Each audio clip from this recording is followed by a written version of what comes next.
Hi everyone and happy holidays. We are back with another update video, and by we I mean with me as always is Corey. Say hi, Corey. Hey, how's it going, guys?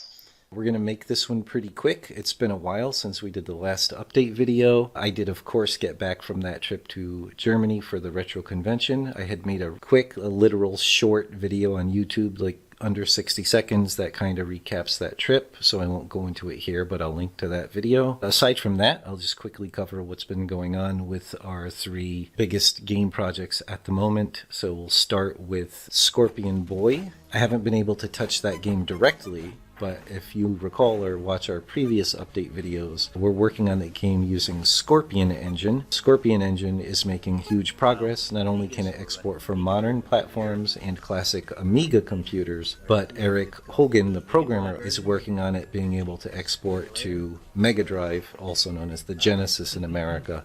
And we're really excited about that. So really good progress is being made, and of course we'll keep you updated as that proceeds. And on the Metro Siege side of things, if you saw in our previous video, we showed you a preview of the highway overpass level that we're working on. That is now about 99% functional with all its parallax scrolling and stuff in the actual game.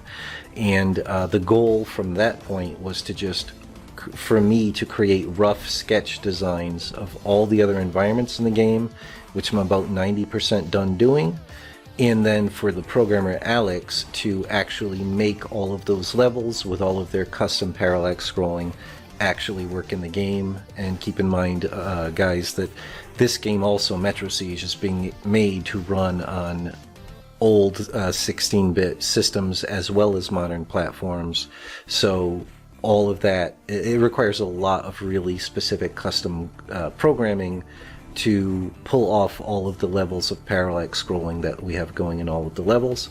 So also a huge amount of progress has been made by Alex Brown, the fantastic programmer of Metro Siege. I'll show you at least one. I'll edit in footage of at least one of those new levels we have roughed in and at least mostly working. So you can see how that's looking. But yeah, we're making great progress, and that's the next big step with Metro Siege. Once all of the levels are roughed in and in-game, we could put at least placeholder, like the basic thugs from level 1, to kind of pad the levels, so we could start playtesting and get a feeling for how long the game will take to play and beat, and then we could start replacing, those placeholder level 1 thugs with custom enemies, and really make sure that the gameplay keeps mixing things up and adding other gameplay elements and other surprises to keep the player really engaged and interested throughout the entire game, and make sure, as Corey and I have discussed in some of our long play videos of other beat-em-ups, one of the things that to us kind of plagues the genre is they can often go too long and kind of start to feel too monotonous, so that by the time you're a little over halfway through the game, it starts to feel more like a chore than having fun to kind of beat the game at that point. Yeah, agreed. We experienced that plenty of times. For me, roughly the half-hour area, anywhere, like a really skilled player being able to get through an action game in somewhere between 15 minutes to a half hour or 45 minutes on the outside, to me, that's the good time range. For me, the real quality of a game and value of a game isn't how many man hours it takes to beat it in the first place. It's how many times you want to replay the game and how much you enjoy it every step of the way, every level through level. And so that's what we're really shooting for, and finding that balance. Just, we want to make sure when the player puts the game down, when they've beaten it, the whole thing was fun. They have a sense of accomplishment and at least a temporary sense of closure, where it was gratifying to beat. It didn't feel like it was over too fast, and it didn't feel like it dragged on. I would say, depending on the genre of the game, that window's different. Like it can expand or contract depending on what kind of game you're making. But definitely in this like action, pure action like genre, Metroidvania. we've been through this with so many games, not only in our past but even recently on the channel here. It's like we're finding that right balance, I believe. Yes. Yeah, that's what we're shooting for anyway, and we'll keep you guys updated on that. So that's pretty much it for Metro Siege, making really good progress in that, getting the skeleton all in. Oh, and the other important point about getting the skeleton all in, it's not just so that we can begin to really iron out and perfect the pacing of the entire rest of the game, but also, as you saw from what we've done so far with Metro Siege, whenever you get to a new boss, there is an intro sequence, like a cinematic with whatever dialogue we want. And then when you beat the boss, there's a kind of ending cinematic. So it's a very seamless way where the player expects some downtime in between levels, like, a couple of seconds here and there in between the levels is the perfect time to kind of expand on the plot, carry the story forward, and make it make sense why the players are going to the next level and what their goal is and why they're making this journey. And that's something I was doing some research while I was roughing in these later levels of Metro Siege, and I'm intentionally homaging a lot of things from a lot of famous beat 'em ups. And so I was looking back for some inspiration, some things that I could maybe Easter egg or reference in some ways or whatever. And it just really hit me. I was watching a long play of Final Fight, and just, it doesn't really make any sense why they're going from any point to any point. It's literally like they just become hyper vigilantes that want to hunt down and kill every thug in the city. You know what I mean? It's not like they're trying to get to the boss as fast as possible, figure out who the boss is, where they are, and take care of business. It's like, no, we're sick of thugs. It's like, that famous speech from Taxi Driver? Dopers, junkies, sick, venal. Someday a real rain will come and wash all this scum off the streets.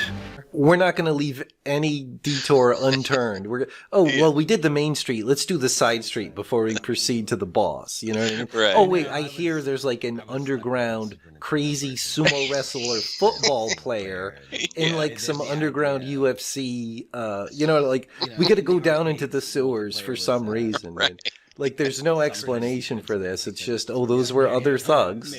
Yeah. And I would say it was that way with a lot of those games. Yeah. Yeah, of course. Like, it's make it fun, keep it interesting. They cared about making sure each environment would kind of surprise the player and look very different from the previous and from the ones that would follow. And that's all great. But the point was there was less focus on a cohesive story and it making sense why they're going. I mean, let's face it, what that genre evolved into, which, and even in the most beloved game of that whole genre, Streets of Rage 2, especially in 3, you've got demons and monsters and aliens, and in part 3, the politicians are being replaced by cyborgs. And you know what I mean? Like, we're going for a much more down-to-earth, going back to the roots of this genre was based on the 80s and 90s Hollywood vigilante movies. And we're going back to more of that down-to-earth flavor and cinematic storytelling. So with Metro Siege, once all the levels are stitched there, we could really figure out what the bosses are for the end of the level and how that's going to carry the plot point in that little bit of dialogue where it's never intrusive. Metro Siege is definitely not going to turn into like a walking simulator or anything like, you know what I mean, a quest. But in as efficient a way as possible during those very brief interludes between action levels in a very seamless way, we want it to make sense why the players are going from point A to point B. And that'll be a chance for us to really nail that. Yeah, I mean, the robot invasion is the sequel, I mean, I'm kidding. No, the sequel is the cyborg dinosaurs. Oh, right, yes, okay. The cyborg dinosaurs. Yeah, so that's it for Metro Siege. That's all going really well. We'll keep you updated. And then finally to the topic of Damon Claw. I've not had time. Oh, also, Corey and I have both been really busy. 'Tis the season with the holidays and all that stuff, but also both of our day jobs have required quite a bit. My day job just got out of crunch. It was in crunch for about a month. But despite that, we made a lot of really good progress, not only with Metro Siege, but also on the Damon Claw side. What we did was really work out, and Corey did a fantastic job, as always, an excellent not only pixel artist but graphic designer. We really were able to work out exactly what we need to do for the marketing art for Damon Claw, and we want to have that done pretty soon so that when we do start sending demos to popular like retro gaming YouTubers and Twitch streamers, that we have a call to action of go to the DaemonClaw page on Steam and itch.io, whichever one you want, and put us on your wish list or follow or whatever. And we want those pages to look really nice. Absolutely. And so that's what we're working on in anticipation of, otherwise that demo is really close to being ready to send to people. So the next step is to really make sure all the final T's are crossed and I's are dotted and get those pages for the call to action also really polished up. So everything's progressing nicely, always, never as fast as one would want, but we're making good progress, and things will be able to pick up faster on progress shortly after the new year begins, I think. Yeah, for sure. Yeah. So, but that is it. Thanks very much for watching, and we'll be back pretty soon with another update. If you enjoy our content and want to keep up to date on our games, please leave a like and subscribe. Also, if you want to support our projects, consider becoming a patron. The link's in the description, and we'll see you soon.